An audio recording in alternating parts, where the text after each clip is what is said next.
Naku, Los Angeles Lakers may kinakaharap na matinding problema sa kalagayan ng injury ni Anthony Davis. Pero bago yan, former number 10 overall pick noong 2019 NBA draft na si Cam Reddish, ay malaki daw ang chance na magkaroon ito ng breakout season. Matapos kasi na makuha ni Cam Reddish ang tiwala ni JJ Redick sa naging laban nila sa Detroit Pistons.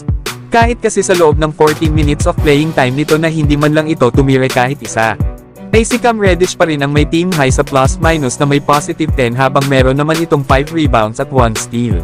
Habang sa naging laban naman nila sa Memphis Grizzlies, ay nakagawa na naman ito ng impressive na mga numero, na sa pagkakataon na ito ay ipinakita naman ni Cam Reddish na kaya niya ang mag-contribute sa opensa, na kung saan sa loob ng 25 minutes of playing time ay nakagawa ito kahapon ng 15.6 rebounds, 2 assists at 2 steals.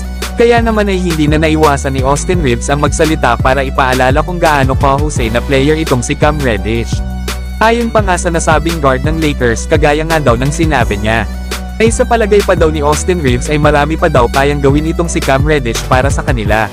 Na hindi nga lang daw ito pagdating sa depensa. Pero sa palagay pa ni Austin Reeves ay nakakalimutan na daw ng lahat kung gaano ka-talented na player itong si Cam Reddish. Yan nga mga idol ang mga sinabi ni Austin Reeves sa kanyang teammate. Lalo at itong si Cam Reddish ang former 2018 All-McDonald's All-American. Isa pa ay nakasama din nito sila Zion Williamson at RJ Barrett na maglaro sa college. Kaya hindi rin basta-basta itong si Cam Reddish. Kita naman sa kanyang laro kahapon na sa Memphis Grizzlies ay pang two-way player nga ito. Mas upgrade nga itong player kesa kay Jared Vanderbilt. Bukod kasi sa depensa ay may scoring ability rin itong si Cam Reddish, especially na ang kanyang mga outside shooting. Kaya napaka-importante ni Reddish sa lineup ng Lakers, isang small forward na may tangkad na 6'7". Napakasipag pa pagdating sa loob ng court na maaasahan nga ito sa lahat ng bagay. Pero kayo mga idol, ano ang masasabi nyo dito kay Cam Reddish? Samantalang may bad news naman sa all-star big man ng Los Angeles Lakers na si Anthony Davis.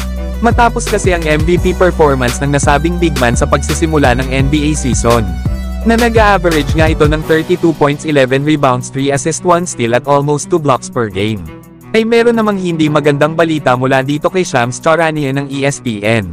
Ayon pa dito mga idol ay dumadanas raw sa ngayon si Anthony Davis ng isang plantar fasciitis sa kanyang kaliwang paa. Ang injury nga daw na ito ay isang nagging foot injury. Ibig sabihin daw nito mga idol ay pabalik-balik lang ang injury na ito at hindi basta-basta nawawala. Na ayon pa kay Shams Charania ay dinaranas na daw ito ni Anthony Davis noong padulo ng nakaraang last season pa.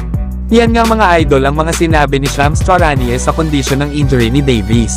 Ang nakakabilib kasi dito mga idol ay nagawa pa ni Anthony Davis na maglaro ng nasa 76 games last season na isa nga itong career high sa nasabing big man.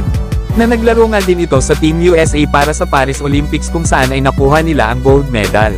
Na kahit may nararamdaman na pala si Anthony Davis sa kanyang kaliwang paa, ay nagawa pa rin ito na mag-perform sa high level na pang MVP performance.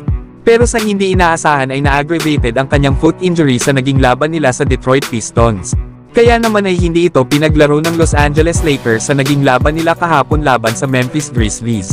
Maaari na kasing makabalik agad sa lineup ng Lakers itong si Anthony Davis bukas laban sa Philadelphia 76ers.